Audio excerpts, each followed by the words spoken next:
Once again, good morning po sa ating lahat. Pakibati po yung katabi natin na blessed morning to you.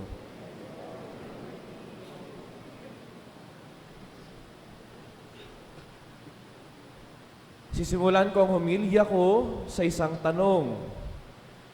Sino po sa atin ang galing sa perpektong pamilya? Raise your hand. Wala. Sino dito yung may mabuting pamilya? Raise your hand. Nahihiya pa, no? Bakit kaya, no? Kasi most of the time, ang ating naalala ay yung mga pagkukulang natin bilang isang pamilya. Nakita naman po natin, wala sa atin ang galing sa perpektong pamilya. Nung ako'y papasok sa seminaryo, isa ito sa mga concerns ko bilang isang gustong magpari. Kasi parte ng admission ay magkakaroon ng interview yung pari sa mga magulang nung papasok sa seminaryo. Kaya sabi ko dati, Lord, sana kapag pumunta yung pari sa bahay namin, ay hindi nakainom yung tatay ko. And good enough, nung nandun yung pare, nagtago yung tatay ko. So yung nanay ko lang yung humarap. At yun, dahil doon, nakapasok ako sa seminaryo. Pero nung nasa seminaryo ako, kapag usaping pamilya na yung pinag-uusapan, ay most of the time, iniiwasan ko as much as possible. Kasi kung nagkikwento yung ibang tao, yung ibang seminarista, hiyang-hiya ako sa pamilyang meron ako. Bakit? Kapag nagkwento sila, yung nanay nila nagsisilbi sa simbahan, member ng MBG, CWL, yung tatay nila nagpapakomunyon, yung tatay nila miyembro ng Knights of Columbus. Sa loob-loob ko, sinasabi ko, parang tama ba itong pinasok ko? Tama ba itong pangarap ko na magpari? Kasi kapag kinukumpara ko yung pamilya ko sa pamilya ng iba, parang ibang-iba kami. Yung nanay ko, housewife. Yung tatay ko, manginginom. Yung tatay ko, lahat na ng bisyo nasa kanya na. So, nagkakaroon ng pagdududa kasi sabi ko, ito ba talaga? May kabutihan ba na manggagaling? O may kakayahan ba ang isang pamilya na makagawa ng mabuti para sa simbahan? Karapat-dapat ba na itong isang anak ng mga makasalanan, ako rin makasalanan, itong imperpektong pamilya ay meron pa rin bang kakayahan para makapag-alay ng isang tao para makapagpari sa simbahan? So, yun yung laging preoccupation ko. Kaya kapag may usapin na pamilya, parang iniiwasan ko pa. Kasi, bakit kaya? Kasi ayaw kong malaman ng iba na ganito kami. Ayaw kong malaman ng iba na, ay, ganyan pala yung mga magulang niya. Ayaw kong malaman ng iba na, bakit ganyan yung family background niya? Paano yan nakapasok sa seminaryo? Pero, sa aking karasan sa seminaryo, after 1 year, 7 years, 10 years, napagtanto ko na walang perpektong pamilya. Napagtanto ko na lahat ng pumapasok pa sa seminaryo may kanya-kanyang sugat sa kanilang mga pamilya. Pero hindi ito hadlang para makagawa ng kabutihan sa Diyos at sa ating kapwa. Ating napakinggan ang talaan ng ninuno ni Jesus, puro pangalan. Siguro sinasabi, saan yung magandang balita yan? Saan yung mabuting balita yan? Puro pangalan lang naman eh. Kung babalikan natin ang istorya ng pamilya ni Jesus, makikita rin natin na sa talaan ng mga ninuno niya, hindi lahat perpekto. When we read all the people here, siguro kamangha-mangha, David, marami silang mga nagawa. Pero kung babalikan natin, marami rin silang mga pagkukulang. Marami rin silang mga kasalanan. Pero, isa sa mga matututunan natin sa ating Ebanghelyo ngayong araw na to ay yung paggamit ng Diyos hindi lang sa mga mabubuting tao, kundi pati na rin sa mga makasalanan. That God can use even the sinners. Yung mga imperfectong tao pala ay kaya ring gamitin ng Diyos para makagawa ng mga mabubuting bagay. At ito siguro yung panggagalingan ng isa nating konsolasyon ngayong araw na ito. That even our imperfect families, kahit imperfectong pamilya yan, ay kayang gamitin ng Diyos para makagawa ng kabutihan. Na yung imperfect family na yan ay kayang gamitin ng Diyos para makagawa ng mabuti.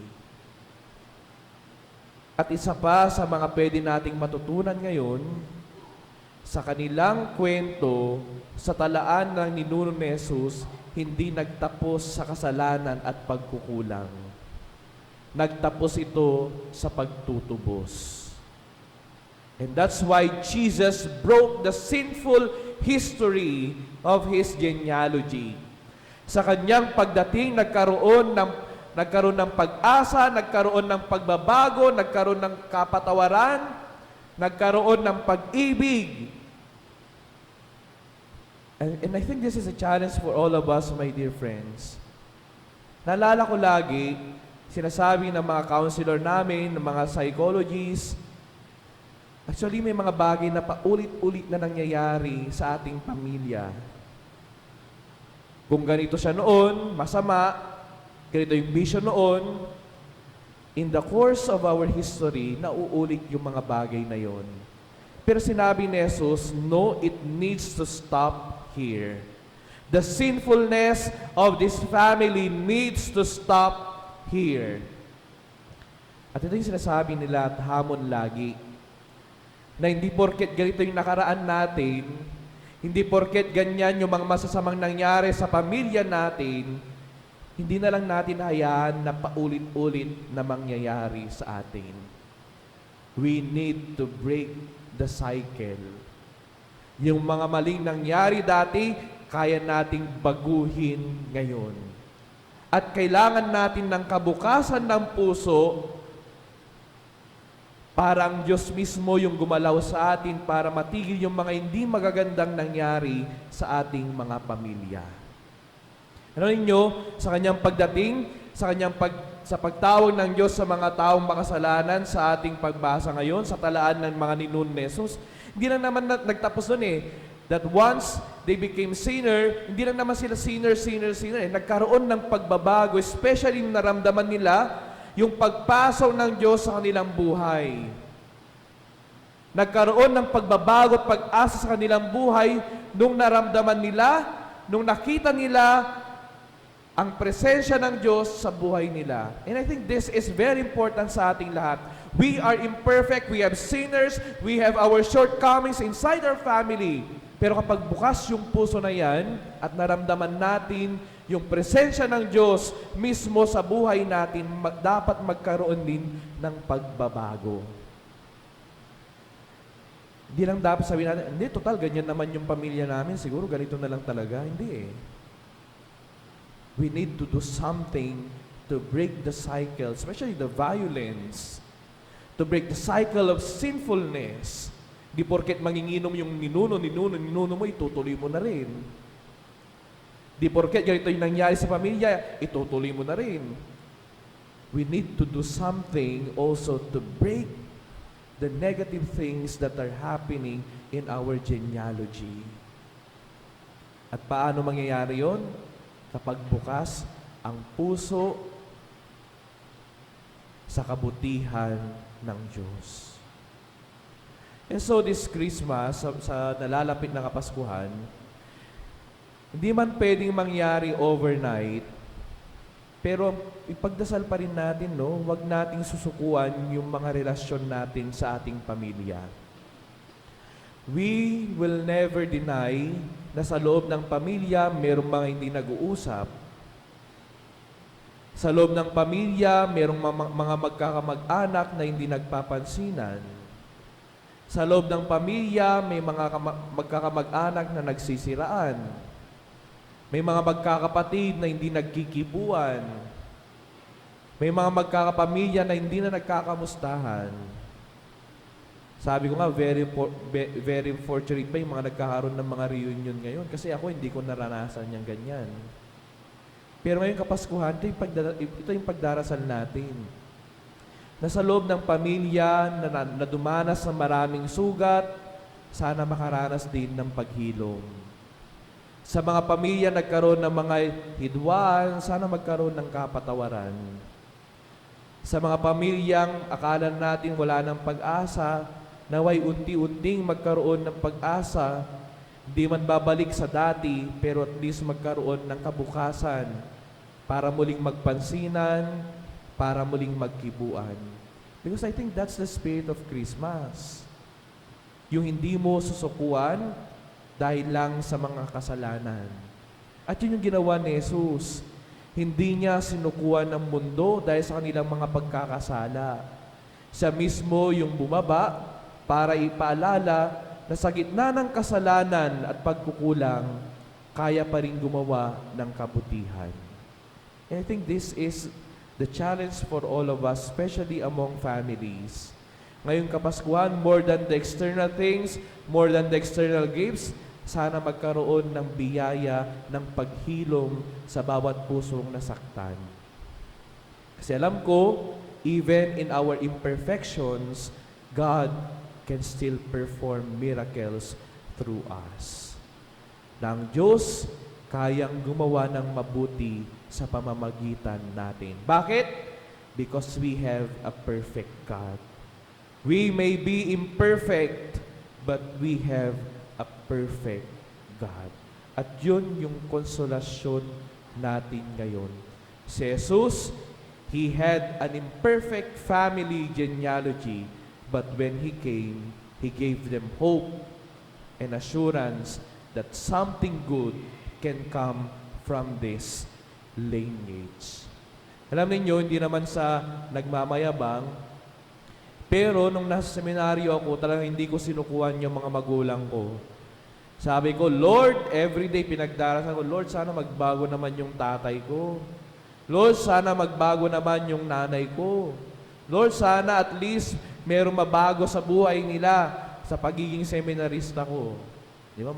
Medyo mayabang-yabang yung panalangin ko. Pero, alam niyo, totoong nangyari, binigay ng Diyos. Hindi man overnight, pero I have seen how they change.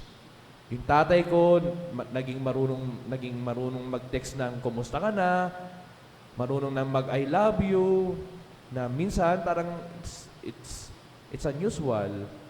Kasi hindi naman ginagawa. Yung nanay ko, naging aktibo sa simbahan. Sana hindi siya naging aktibo dahil seminarista lang ako, no? Sana nagkaroon talaga ng pagbabago. At naramdaman ko na, nakita ko na talaga. Nanay ko nagsisimba, naging aktibo, yung tatay ko, sumali ng Knights of Columbus. Sabi ko talaga, no, kapag hindi natin sinukuan yung mga relasyon na yan, kayang baguhin ng Diyos kahit yung pinakamatigas na puso. Kayang baguhin ng Diyos kahit yung sabihin natin na puso na parang ayaw na talaga. Nakita ko na kapag gusto talaga ng Diyos, gagawin at gagawin niya. Sa mga pamilya natin, maraming pagkukulang, kayang baguhin yan ng Diyos dahil lahat ng bagay kaya niyang gawin. So the challenge for all of us, huwag mong sukuan yung relasyon at pamilya na yan. Ngayon, imperfect man yan, pero alam natin, meron pa ring kabutihan sa pamilyang yan. Amen.